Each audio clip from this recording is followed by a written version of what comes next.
ध्यान का तात्पर्य पहले क्या होता है इसको समझना बहुत ज़रूरी है। ध्यान का मतलब है, अभी हम लोगों के मन में तरह तरह का बात चलते रहता है। थोड़ा सा मन पर ध्यान दोगे कि मन क्या सोच रहा है तो पता चलेगा कि अरे ये तो बिल्कुल बेमतलब की बात सोचता रहता है। कुछ ना कुछ संकल्प विकल्प विचार उठते ही रहता है मन में, और इस विचारों के कारण हमारी शांति अथवा सुकून बहुत प्रभावित होता है।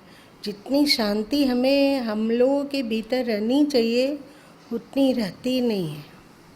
और हम लोग धर्म से जुड़ते भी हैं तो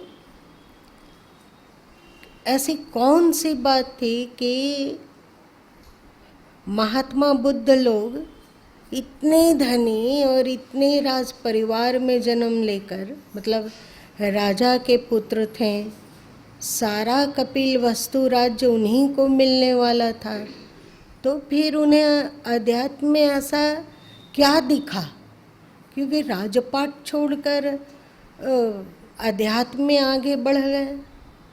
चाहे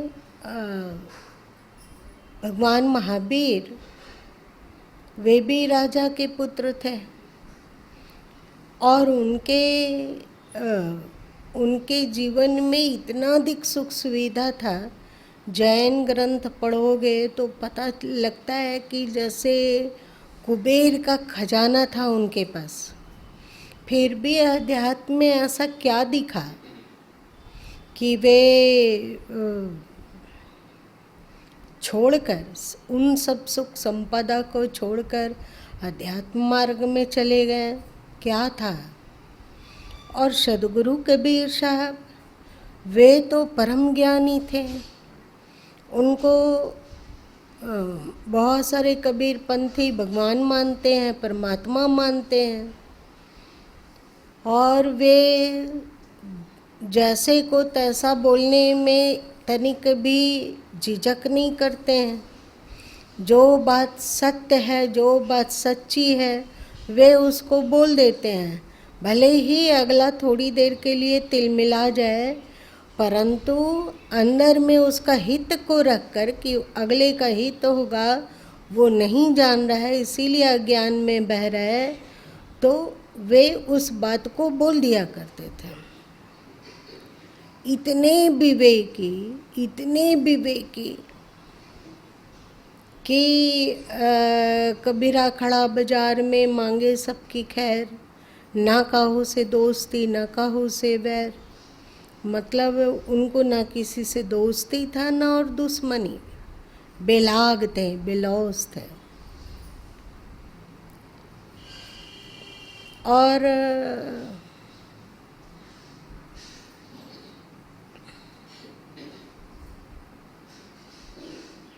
जो घर जा रहे आप ना चले हमारे साथ। कबीरा खड़ा बाजार में लिए लुकाठी हाथ में जलता हुआ मसाल को लेकर वे बीच बाजार में थे, और हर बुराई को, हर आडंबर को, हर अंधविश्वास को वे जला देना चाहते थे।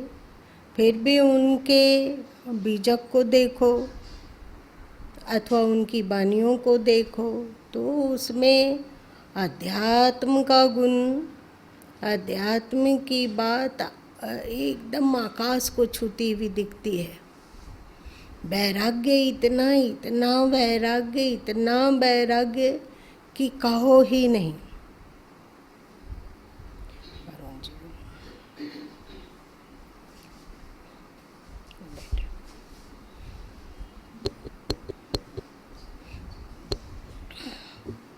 इतना वैराग्य था उनको।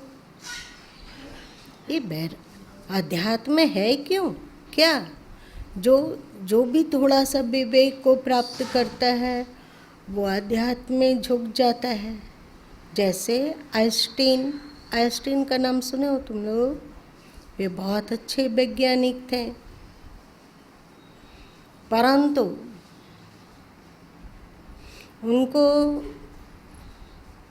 हिंदू वेदांत पर अथवा हिंदू धर्म पर बड़ी आस्था थी, और वे इतने बड़े और प्रशंसनीय और सम्माननीय वैज्ञानिक होते हुए भी प्रतिदिन ध्यान का अभ्यास करते थे। तो ये ध्यान होता क्या है? अभी जैसे तुम दिन भर काम करते हो तो थकते हो, रात को सोना चाहते हो कि रात भर काम करना चाहते हो?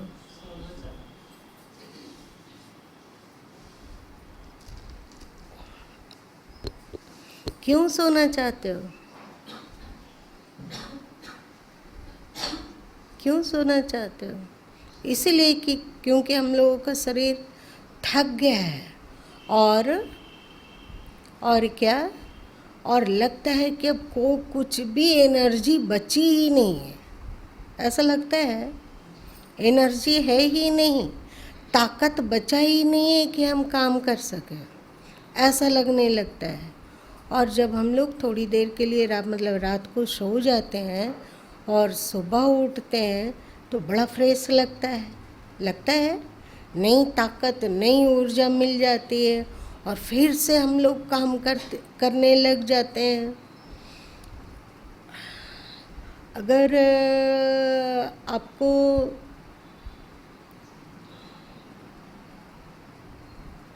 मधुपुर से गिरिडीह पैदल आना पड़े तो आप लोग क्या सोचिए? अभी बहुत सारे लोग कमर लेकर जाते हैं ना, पैदल जाते हैं, जल लेते हैं, और उसके बाद पैदल पैदल पैदल पैदल 4 दिन 5 दिन 6 दिन में चलकर बाबा धाम में पहुंचते हैं।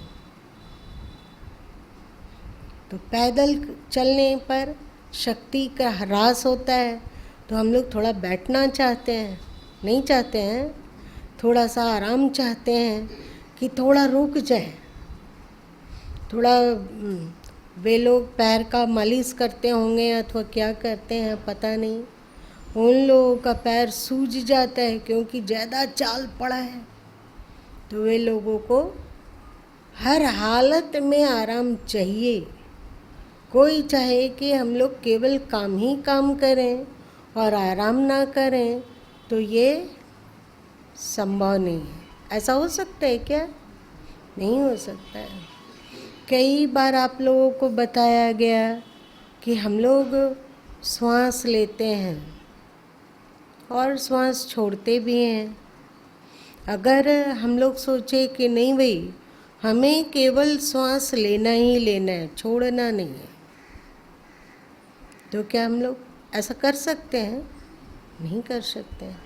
वैसे यदि हम लोग सोचे कि हमें केवल श्वास छोड़ना है, लेना नहीं है, तो ऐसा कर सकते हैं? नहीं कर सकते। उसी तरह यदि हम लोग सोचे कि हमें केवल काम करना है, आराम नहीं करना है, तो हम लोग ऐसा कर सकते हैं? नहीं कर सकते हैं। और यदि हम लोग सोचे कि हमें केवल आराम करना है, काम नहीं करना है, तो फिर क्या लगता है? नहीं हो सकता है। केवल आराम, आप लेटे रहिए, पड़े रहिए, उठकर ज़्यादा से ज़्यादा खाना खा लीजिए जिससे जिंदा रहें, और बस पड़े रहिए अपने बेड पर, तो हम लोग पागल होंगे कि नहीं? कुछ काम नहीं हो, यदि कुर्सी में बैठे हैं तो बैठे हैं तो बैठे हैं, कोई काम नहीं हो तो पागल हो जाएगा आदमी। केवल आराम भी नहीं कर सकता है और केवल काम भी नहीं कर सकता है ना? जैसे केवल श्वास भी नहीं ले सकता और केवल छोड़ भी नहीं सकता, दोनों की आवश्यकता है। वैसे ही जैसे शरीर काम करने पर ऊर्जा का क्षरण हो जाता है, ऊर्जा छिन्न हो जाती है और ताकत नहीं बचता है कि हम काम कर सकें, फिर हम जब आराम कर लेते हैं, रात को आराम करते हैं, तो सुबह फिर से फ्रेश होके काम करने लगते हैं। वैसे ही देह के आराम की व्यवस्था तो ईश्वर ने बना के भेज दी, कि आप दिन को भली बात ही काम करो, थक गए हो, पता था ईश्वर को कि आप लोग थकोगे, इसलिए रात की व्यवस्था की। रात में आप विश्राम करते हो तो दूसरे दिन फिर से ताकत आ जाती है। लेकिन मन का विश्राम होता नहीं है। मन किसको कहते हैं? बच्चे तुम लोग बताओ, मन किसको कहते हैं? तुम अपना मित्र लोग को बोलो। धनंजय, मन किसको कहते हैं? कोई बताओ। बोलो।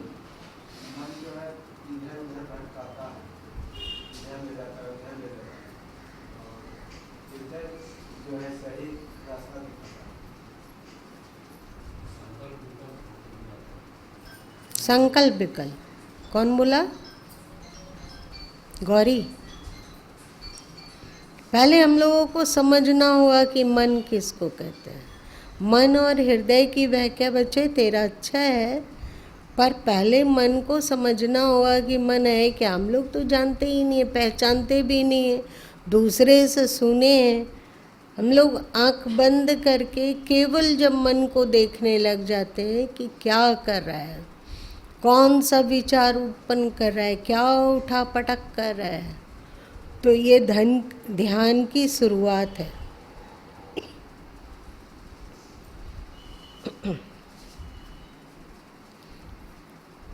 पहले पता तो लगे कि मन है क्या।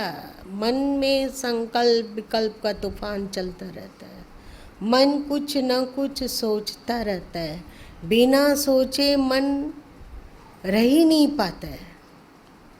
तो हम लोगों की ऊर्जा बहुत क्षरित होती है, मतलब शक्ति खर्च होता है।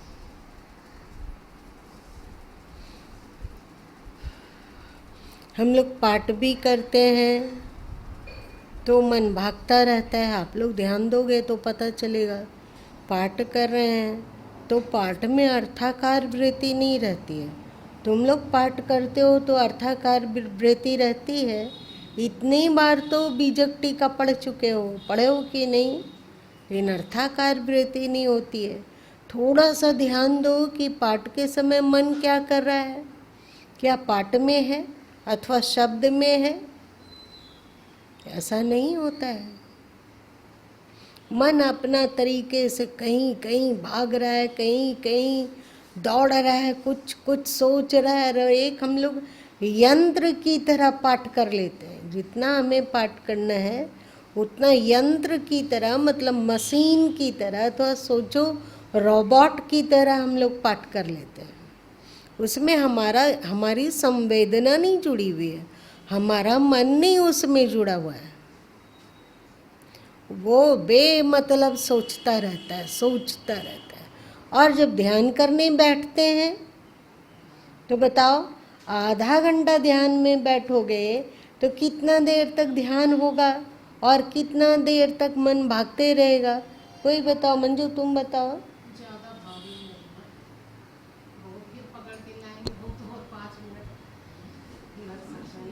आधा घंटा बैठोगी तो 5 मिनट मन, 1 मिनट क्या भारती? 1 मिनट। आधा घंटा बैठने पर आधा 1 मिनट ध्यान होता है तो उसी में लगता है कि चलो थोड़ा थोड़ा अब हम लोग ध्यान में आगे बढ़ रहे हैं। इतना मन भागते रहता है, बहुत भागता है। और जब हम लोग सोते हैं तो जब तक स्वप्न देखते हैं, स्वप्न काल में भी मन का कार्य चल रहा होता है। शरीर आराम कर रहा होता है पर मन अपना काम कर रहा होता है। भले वो स्वप्न हम लोग भूल जाएं, याद ना रहे, पर वैज्ञानिक लोग कहते हैं कि तकरीबन 300 स्वप्न देखता है हर व्यक्ति एक रात में। इतना स्वप्न।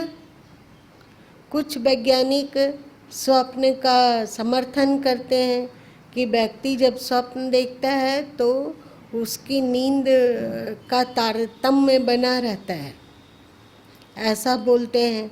और कुछ लोग कहते हैं कि व्यक्ति यदि पूरी रात स्वप्न ही देख रहा हो तो इसका स्वास्थ्य खराब होने की संभावना है, उसको दवा की आवश्यकता है, जिससे स्वप्निल नींद ना कर गहरी नींद हो।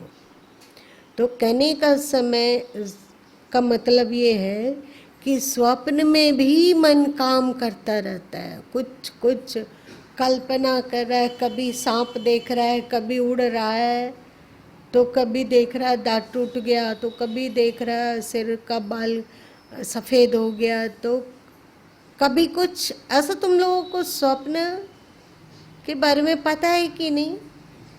सबको ही देखता है, और जिसको लगता है कि वे स्वप्न नहीं देखते हैं, वस्तुतः वे भी देखते हैं, उनको याद नहीं है पर वे भी स्वप्न देखते हैं।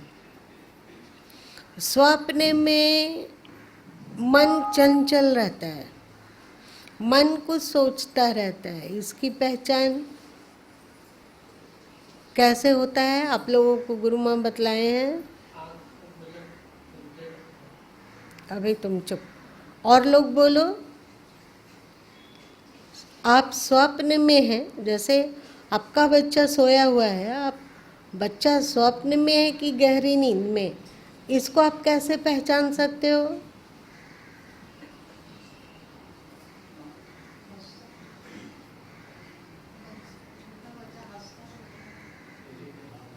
कोई हाँ बताइए फौजी जी। चेहरे के हाव भाव से पता चल जाएगा और उसके आंख के एक्शन से भी पता चलता है। एक आपको कई बार गुरु माँ बता चुके हैं, कैसे भूले सबको, कि हम लोग जब, जैसे अभी हम लोग ध्यान करने बैठते हैं तो हम लोगों की आंखें बंद रहती है, पलक बंद है, पर आप लोग देखेंगे, जरा सा गौर करेंगे कि जब तक मन चंचल है तब तक बंद आँखों में भी जो काले काली पुतली है वो कभी इधर आती है कभी उधर जाती है। अनुभव है आप लोगों को ध्यान में? मतलब आँख के द्वारा पता चल जाता है कि व्यक्ति का मन अभी कुछ ना कुछ सोच रहा है, सोच रहा है। तो जो स्वप्न में है, मतलब व्यक्ति सोया हुआ है, आप उसकी आंखों पर थोड़ा गौर करेंगे तो पता चल जाएगा कि ये व्यक्ति सोया हुआ है, गहरी नींद में, या स्वप्न देख रहा है। स्वप्न जब देखता है तो उसकी आंखों की पुतलियाँ इधर उधर नाचते रहती है। गहरी नींद में चले जाने पर आंखों की पुतलियाँ स्थिर हो जाती है। ठीक है, इसको आप लोग जानते हो। तो कहने का तात्पर्य है कि मन को आराम बिल्कुल नहीं मिलता है। जब तक जगे हुए हैं तब तक तो ये मन नाचता ही है, मन बेमतलब सोचता ही है। जब हम लोग सो जाते हैं उस समय भी लगभग 70% तक मन काम करता रहता है। जितना समय हम लोग सोते हैं, नींद में जाते हैं, तो उसका 70% तक लगभग मन अब कुछ ना कुछ स्वप्न देख रहा है, इधर उधर भटक रहा है। इसको बहुत भली भांति पहचाना जा सकता है। अगर एक कैमरा ले लो ये सब और उनके चेहरे पर फोकस करके और छोड़ दो, तो वो कैमरा चेहरे को बार बार कंटिन्यू देखता रहेगा, लगातार देखेगा। तो आप देखकर अचंभित हो जाओगे कि उसकी आँखों की पुतलियाँ नींद में भी 70% समय तक नाचते रही है। मतलब मन को बिल्कुल आराम नहीं है, और मन को आराम के लिए जितना समय चाहिए नींद के द्वारा उतना हो नहीं पाता है, इसलिए हम लोग कमज़ोर हैं। हम लोग कमज़ोर हैं। कमज़ोरी के कारण हम लोग शक्तिहीन हैं। अभी हम लोग जो संकल्प करेंगे क्या वो पूरा हो जाता है? होगा? होता है? नहीं होता है। जैसे मान लो कि किसी का कर्ज है अथवा आर्थिक रूप से वो कमजोर है, तो यदि वो संकल्प करे कि हम धनी हो जाएं, तो क्या वो धनी हो जाएगा? वो सोचे कि नहीं हम धनी हो जाएंगे, तो धनी होगा? नहीं होगा। लेकिन एक संत यदि संकल्प करते हैं, आप समझ रहे हो, संत यदि सोचते हैं कि ये कार्य करना है तो वो पूरा होता है। उनके अंतस में जितना संकल्प उठता है लगभग 80% तक उनका संकल्प पूरा होता है। ऐसा कैसे होता है? क्या आप लोग कभी सोचा ऐसा कैसे होगा? क्योंकि उनके संकल्प में ऊर्जा है, क्योंकि उन्होंने अपने मन को ऐसा बना लिया है कि बेकार की बातों का चिंतन अथवा विचार उनके मन में चलता ही नहीं है। तो मन में जितनी शक्ति है वो स्टोर होने लगती है। समझ रहे हो मेरी बात को? तुम लोग समझ रहे हो? बच्चे लोग, तुम लोग समझ रहे हो मेरी बात? समझ रहे हैं फौजी जी? मौर्य जी? हाँ, समझ रहे हो, समझ रहे हो। क्या कारण है? क्या भगवान पक्षपाती हैं? ऐसा कैसे हो सकता है कि वे जो सोचते हैं वो पूरा हो जाता है, पर आप सोचते हो तो पूरा नहीं होता है। आप यदि 20 चीज़ें सोचोगे तो 19 चीज़ें लगभग असफल जाती है, नहीं हो, सोचा हुआ होता नहीं है, नहीं होता है। आप लोग संत के आगे झुकते हो और कहते हो कि हमें आशीर्वाद दीजिए, कहते हो ना, क्या आशीर्वाद दीजिए कि सफल हो। हम उनसे आशीर्वाद लेने क्यों आते हैं? हम अपने आप को स्वयं क्यों नहीं आशीर्वाद दे पाते हैं? क्योंकि हमारे पास ऊर्जा ही नहीं है, ताकत नहीं है। लेकिन यदि कोई ध्यान में परिपक्व संत कोई आशीर्वाद दे देते हैं तो कुदरत विवश होती है उसको पूरा करने में। पूरा करने में एकदम कुदरत को लगना पड़ता है जबरन। ये कहाँ से आता है? ये सब कुछ वैज्ञानिक तथ्य है। वे अपने मन की शक्ति को बेमतलब के सोच और विचार में खर्च नहीं होने देते। उनके मन की शक्ति स्टोर होता जाता है ना, स्टोर होती जाती है उनकी शक्ति। और जब वो स्टोर हुई शक्ति किसी और लगती है तो कहो मत कि वे क्या कर सकते हैं। जो आप लोग सुनते हो कि वे चाह लिए कि बारिश हो तो बारिश हो जाती है, चाह लिए कि नहीं धूप होता तो ज़्यादा अच्छा है तो धूप होने को विवश हो जाती है प्रकृति। ऐसा इसलिए होता है जिसका मन जितना अधिक शांत है, जितना अधिक स्थिर है, वो उतना अधिक शक्ति संपन्न होता जाता है। उसमें संकल्प शक्ति बढ़ती जाती है।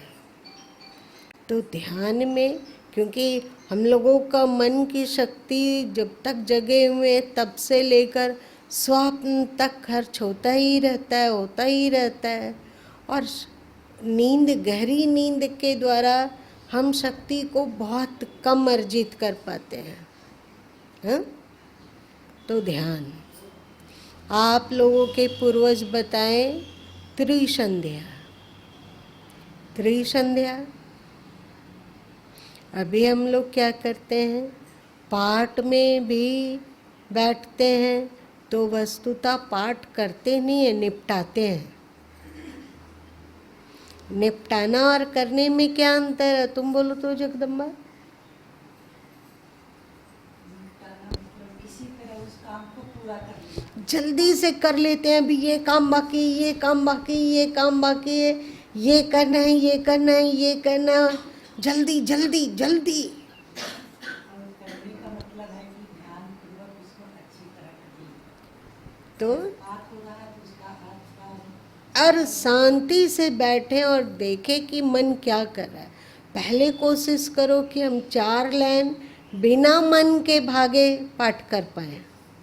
फिर प्रयत्न करो कि एक रमैनी पूरा बिना मन के भागे पाठ कर पाए। ये भी ध्यान जैसा ही एकदम परफेक्ट है। ध्यान जैसे आप में ऊर्जा का प्रवाह लाता है, वैसे ही ये पाठ भी है। लोग कहते हैं कि पाठ से क्या होगा, पाठ कोई आध्यात्मिक कृत्य है क्या? इसमें तो कुछ नहीं है। आप पाठ भली भांति करके तो देखो।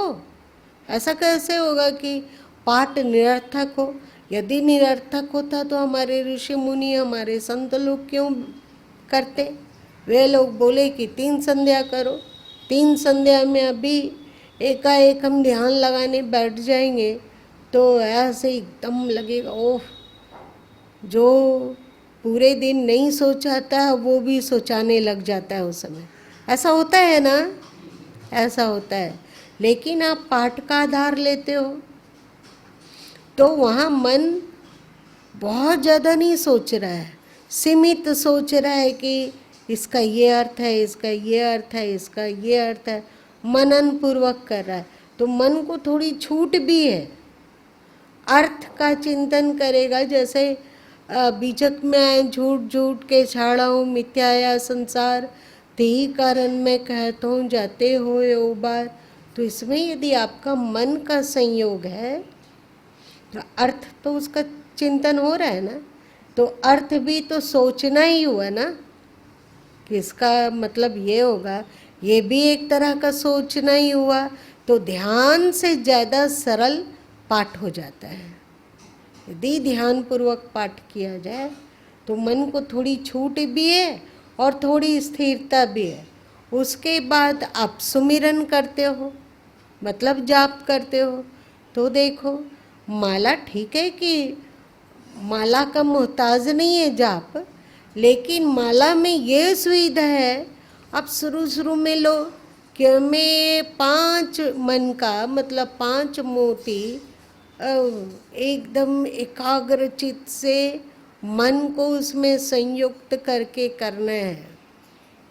क्या आप लोगों में से यहाँ कोई ऐसा है जो एक माला पूरा का पूरा बिना मन के भागे कर पाता हो?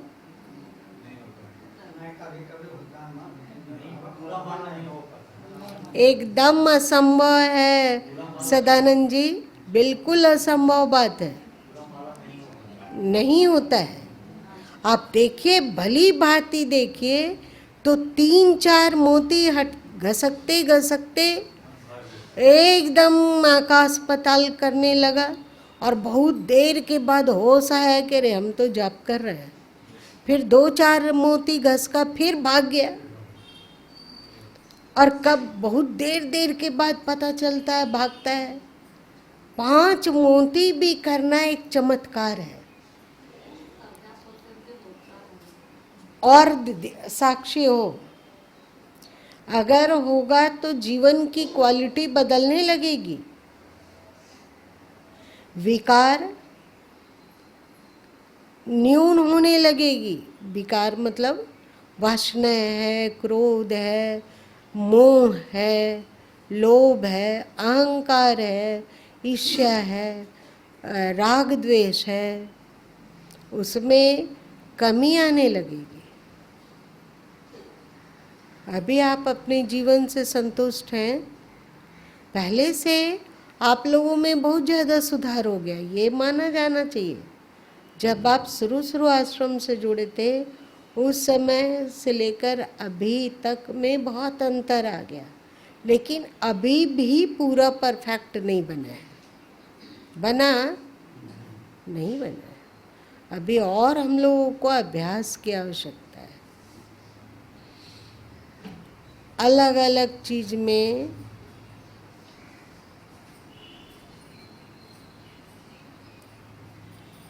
मन भागता है, उसको कोई भी कार्य करो। जैसे बहन लोग आलू छील रही हैं सब्जी बनाने के लिए। अब देखो कि एक आलू आप छील लेते हो बिना मन के भागे, तो क्या आलू को छीलना ध्यान नहीं बनाया जा सकता है? छोटी छोटी क्रिया आप एक थोड़ा सा ध्यान देना। ब्रश करते हो, ब्रश करने में कितना समय लगता है?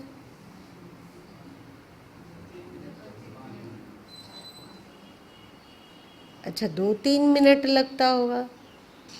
क्या ब्रश करते हुए आप बिना सोचे ब्रश कर सकते हो? बहुत असंभव जैसा। ये बात भी छोड़ दो, आप अपने बेड से उतरे नीचे, मतलब बिछावन से नीचे आए और आपको स्नान घर तक पहुंचना है।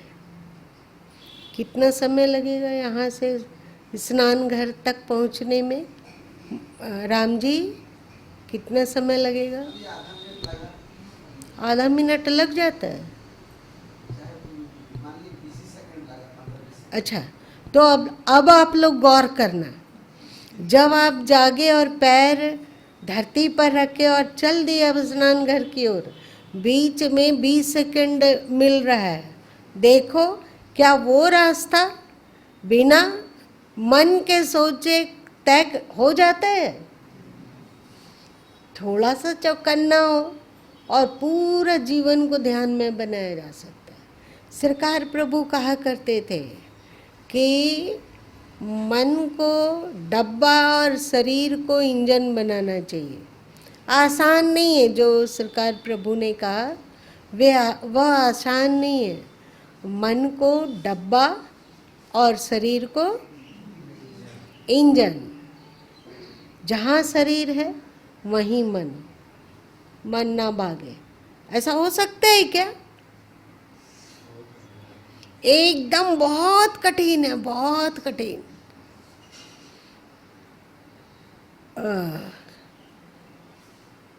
पूज्य सरकार प्रभु ने ये एक सूत्र की तरह दिया, प्रयत्न करते रहो। इसके द्वारा क्या होगा? आप होश में रहना सीख जाओगे। होश में रहोगे देखने के लिए कि मन कहाँ भाग रहा है। ये तो पता ही नहीं चलेगा कि मन भाग भी रहता है, वो ऑटोमेटिक भागता रहता है। तो अब यदि आप थोड़ा सा साक्षी हो सको, मन को देख सको, तो देखोगे, मान लो कि आप खिड़की पोंछ रहे हो, पूरी खिड़की पोंछते हुए चौकन्ना रहो कि देह खिड़की पोंछ रहा है तो मन भी वहीं रहे। अभ्यास, पल पल अभ्यास होगा। जो कर रहे हो वो भजन हो गया। मन आपका टिक गया, वो भजन हो गया। इसी मन के टिकने को सदगुरु कबीर साहब उन्मनावस्था कहते हैं। उन्मनावस्था। तो अब हम लोग जान लिए कि मन बहुत चंचल है। सब कुछ जानना ना। थोड़ा सा देखोगे तो लगेगा ओह, मन को ना देखें वही अच्छा, ये तो पागल बना देगा। ऐसा नहीं लगता? आप लोग नवरात्रा वगैरह में विशेष रूप से आप लोग ध्यान में उतरते हैं, विशेष रूप से सुमिरन से जोड़ते हैं, तो नहीं लगता है ऐसा कि नहीं अभी अब मन को नहीं देखना है? ऐसा नहीं लगता है कभी? रात में सोने जाते हो, गुरु माँ कई बार आप लोगों को बोले हैं कि सोने जाओ तो या तो श्वासों को देखो अथवा श्वासों को सुमिरन में जोड़ दो, अथवा मन को किसी भी तरह टिकाते हुए नींद में जाओ। बोले है ना? तो आप लोग कर पाते हो कि भूल जाते हो? क्या करते हो? कर पाते हो। सोने समय में यदि मन को देखने लगो तो बिल्कुल कच्ची भाषा में उसको कह सकते हैं आँख बकाया हुआ सा लगता है। ठीक से मन पर दृष्टि हो तो, लेकिन थोड़ा सा ध्यान का अभ्यास करने पर धीरे धीरे वो क्वालिटी आने लगती है कि आप 20 मिनट ध्यान कर रहे हो तो उसमें 3-4 मिनट तक के लिए मन मौन हो जाए, और जैसे जैसे मन मौन होगा वैसे वैसे आपकी चंचलता कमेगी, आपका मन मौन होता जाएगा तो आप में संकल्प शक्ति बढ़ेगा और आध्यात्मिक ऊर्जा बढ़ेगी।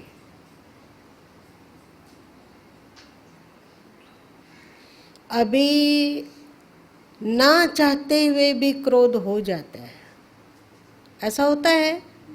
होता है। नहीं चाहते हैं कि गुस्सा है तो भी हो जाता है। और आज सुबह सुबह ही गुरु माँ के मन में आ रहा था, गुरु माँ ने देखा, गौर करो, और वो भी कब आ रहा था? अब ना जो लिखना पढ़ना था गीता का वो लिख लिया गया, और उसके बाद स्नान घर की ओर जाया जा रहा था, तो बीच रास्ते में जो 5 सेकंड मिला होगा, 6 सेकंड,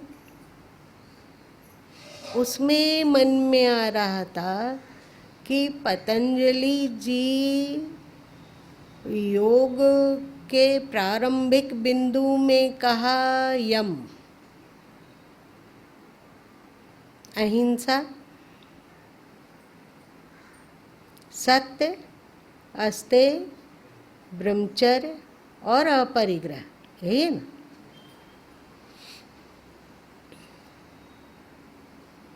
अहिंसा,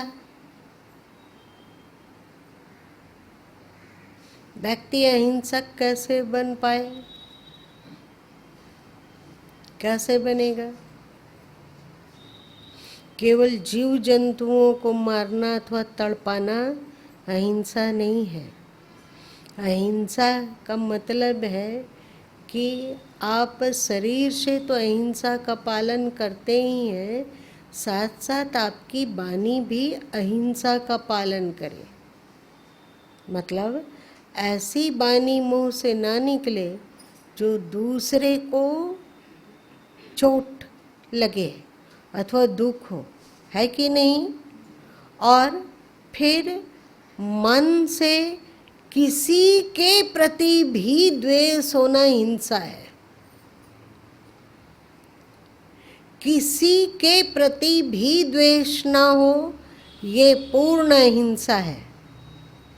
किसी के प्रति द्वेष ना हो। अभी कोई आपको गाली देता है, आपकी निंदा करता है, आपको कड़वा बोलता है, तो उसके प्रति द्वेष होता है कि नहीं? होता है। मान लो आप बिजनेस कर रहे हैं, तो बिजनेस में कोई क्षति पहुंचाता है अथवा वो आपका कंपटीटर बन के उभर रहा है, तो आपको उसके प्रति द्वेष होता है। व्यापारी भाई लोग कोई है यहाँ? हैं? आप? होता है ये द्वेष।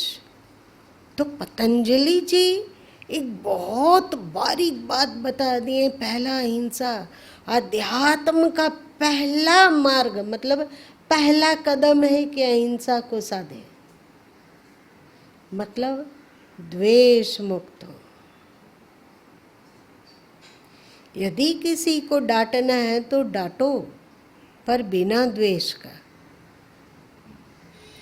आप उस अपने कंपटीटर को टक्कर दो और अपनी क्वालिटी को और बेहतर बनाओ, ये करो। आप उसके साथ रसाकसी करो, पर बिना द्वेष का। और अंतिम में उन्होंने कहा अपरिग्रह। अपरिग्रह मतलब राग का भाव। अपरिग्रह का मोटा मोटी अर्थ है कि कुछ भी आप अपने पास संचय ना करें। और गीता और बीजक को गहराई से पढ़ने पर ऐसा स्पष्ट होता है कि राग का होना ही संग्रह का होना है। आप समझ रहे हो गुरु माँ की बात? समझ रहे हो सब बेटे लोग? समझ रहे हो हाँ, और बेटियां समझ रहे हो? समझ रहे हो। राग का होना ही संग्रह का होना है। मतलब राग ना करो।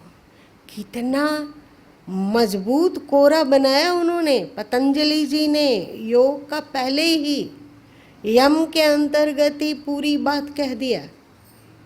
राग और द्वेष से मुक्त होना। आप अपने बच्चे से प्रेम करो पर बिना राग का। ऐसा हो सकता है? ऐसा हो सकता है? हो सकता है। आपको जो कर्तव्य मिला हुआ, आप घर में हैं तो घर का सारा कर्तव्य करो, दायित्व लो, लेकिन बिना राग का। और यदि आप आश्रम में रह रहे हैं तो आप जो जिम्मेवारी यहाँ है सब कुछ करो पर बिना राग का। आप किसी को डांटने की आवश्यकता है जिससे कि आश्रम की व्यवस्था सही संचालित हो तो डांटो पर बिना द्वेष का। राग और द्वेष जैसे जैसे मिटता जाता है वैसे वैसे मन स्थिर होता जाता है। जैसे जैसे मन स्थिर होता जाता है वैसे वैसे आध्यात्मिक ऊर्जा प्रकट होने लगती है। अध्यात्म तो फिर हम लोग जानने लग जाते हैं कि इस अध्यात्म में जितनी शांति है, जितनी स्थिरता है और जितनी मस्ती है, वो राज्य पाठ, घर गृहस्थी, बाल बच्चे अथवा विकार में नहीं है।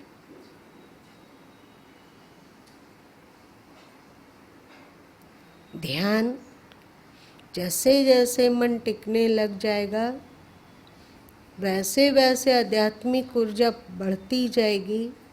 और जैसे जैसे आध्यात्मिक ऊर्जा बढ़ेगी आपके जीवन में इस तरह अथोर शांति पसर जाएगी। अथोर शांति, जिस शांति के लिए आप भाग भाग कर तीर्थ में जाते हो वो शांति आपके भीतर है, बस पालो। सदगुरु कबीर साहब की एक बानी है ना कि भीखा भूखा कोई नहीं, सबकी गठरी है लाल, गिरह खोलत जाने नहीं, ताते भयो कंगाल। शांति आपके भीतर है और वो उसी शांति को प्राप्त करने के लिए चाहे कोई राजा हो चाहे रंग को, वे अध्यात्म की ओर दौड़ते हैं। पहले आप अपने जीवन से राग और द्वेष को निकालिए। राग द्वेष निकालने पर मन को स्थिर कर पाना बड़ा सरल होगा। फिर आप ध्यान करेंगे और गहरी दृष्टि मन पर रखेंगे।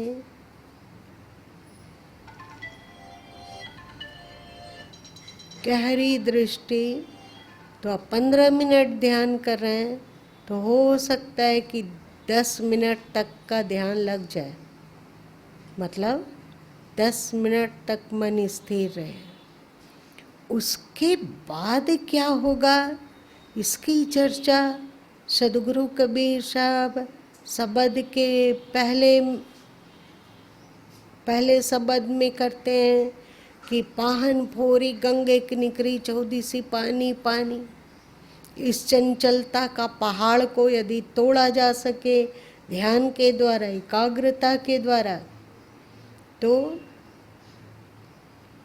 शांति और आनंद की गंगा निकल जाती है और चहुदी सी पानी पानी, उसे लगता है कि जीवन में शांति और सुख के अतिरिक्त और कुछ है ही नहीं।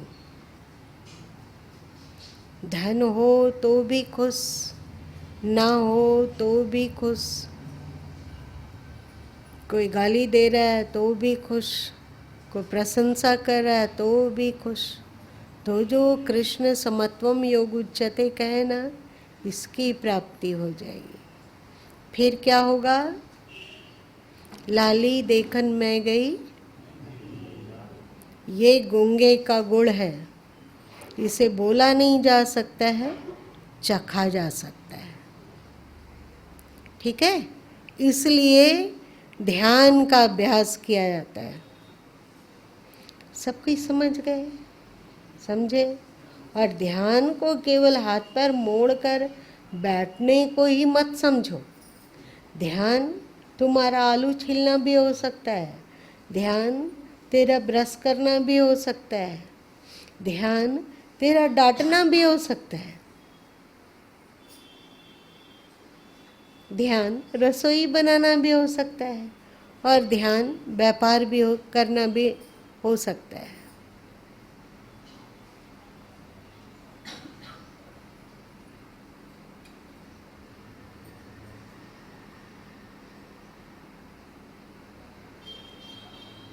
ध्यान बिंदु उपनिषद में कहा गया कि यदि किसी का पाप हिमालय से भी अधिक विस्तार वाला हो तो भी ध्यान के द्वारा वे सभी पाप कट जाते हैं। नया पाप बनेगा नहीं और पुराना जो हो चुका है वो ध्यान के द्वारा नष्ट होता जाएगा।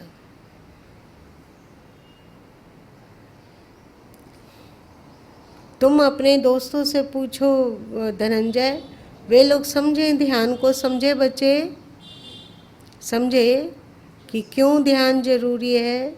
अभी हम लोग कितना स्ट्रेस लेते हैं, कोई भी काम करते हैं तो स्ट्रेस में लगता है पागल हो जाएंगे। सब कोई चाहते हो ना स्ट्रेस मुक्त होना? चाहते हो ना?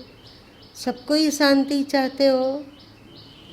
तो इसके लिए अपने कर्तव्य को भी ध्यान के रंग में रंगने का पुरुषार्थ करें। शुरू में पाठ में टिकाएं, सुमिरन में टिकाएं और ध्यान में टिकाएं।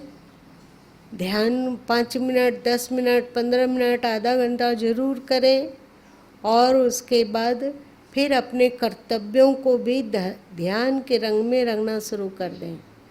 फिर आप में आएगी संकल्प शक्ति, फिर आप जो चाहेंगे वो होगा। पूरा पूरी नहीं, लेकिन 80% तक जो चाहेंगे वो होगा। और तो और आप सभी चाहते होंगे ना कि आपके बच्चे अच्छे मार्ग पर चले। आप लोग भी, बेटियां सब चाहती है, बेटे लोग भी सब चाहते हैं। शास्त्र कहता है कि संत से प्रेम करने और संत का ध्यान करने से अध्यात्म उज्जवल होता है ना। आप अपने बच्चों को आश्रम लाना चाहते हैं, सत्संग में लाना चाहते हैं, पर वे तैयार नहीं होते। जिस तरह आपके मन में लगन है वैसा आपके बच्चों में लगन नहीं है। तो इसका एक उपाय है, आप लोग को जानना है, एक उपाय कि आप अपने भीतर आध्यात्मिक ऊर्जा को बढ़ाइए। आप अपने भीतर अध्यात्म की क्वालिटी को लाइए। आप अपने भीतर मन से ऊपर उठकर जीने की कला लाइए। बच्चे लोग तो आप लोगों को मानते ही हैं ना, मानते हैं। आप लोग उनको याद आते होगे। आप लोग बीमार होते हो तो दूर में भी बच्चा है तो कहता रे बाबा पापा बीमार हैं, हमें जाना चाहिए, अथवा फ़ोन करके पूछ लेते हैं कि कैसे हैं। ऐसा आपके बच्चे लोग चाहते हैं? चाहते हैं। मतलब वे आपको याद करते हैं। कोई बात नहीं, आप संत तक उनको नहीं ला सकते, आप ही संत बन जाइए मन से। केवल आश्रम में रहने से कोई संत नहीं बनता, मन से आप लोग संत बन जाइए। अपने भीतर आध्यात्मिक क्वालिटी को लाइए, फिर वे लोग आपको याद करेंगे, करते ही हैं। आपके प्रति उन लोगों का मोह है ही, तो अपने आप उन लोगों में भी क्वालिटी आ जाएगी, वे लोग सुधरने लग जाएंगे। ठीक है, आज इतने ही रहने देते हैं। आज केवल ध्यान का महत्व के बारे में जाने, लेकिन साथ साथ में ध्यान कैसे किया जाता है इसकी प्रक्रिया भी सीख लिए। नहीं सीखे? क्या सीखे बताओ एक लाइन में। ध्यान का बैठना ही है, आसन लगा करके नहीं, वस्तु जो भी कर्म हम करते हैं उसमें अगर विवेक अपना जहाँ इंजन वहीं डब्बा। तो वही ध्यान है। वहीं स्थिर आपका मन होने लगे तो वो ध्यान ही है। ठीक है, आज इतने ही रहने देते हैं।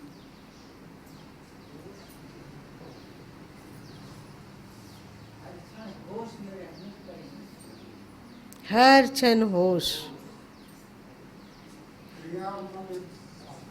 क्या? हाँ, जहाँ क्रिया हो रही हो वहीं मन हो। पुरुषार्थ कीजिए, हिम्मत मत हारिए। अगर एक मानव जीवन में मोक्ष मिल सकता है तो हम लोग को क्यों नहीं। मोक्ष मतलब दुखों से मुक्ति, मोक्ष मतलब विकारों से मुक्ति, है ना। मोक्ष मतलब अशांति से मुक्ति, यही तो मोक्ष है। आप लोग मोक्ष चाहते हो ना। आज इतनी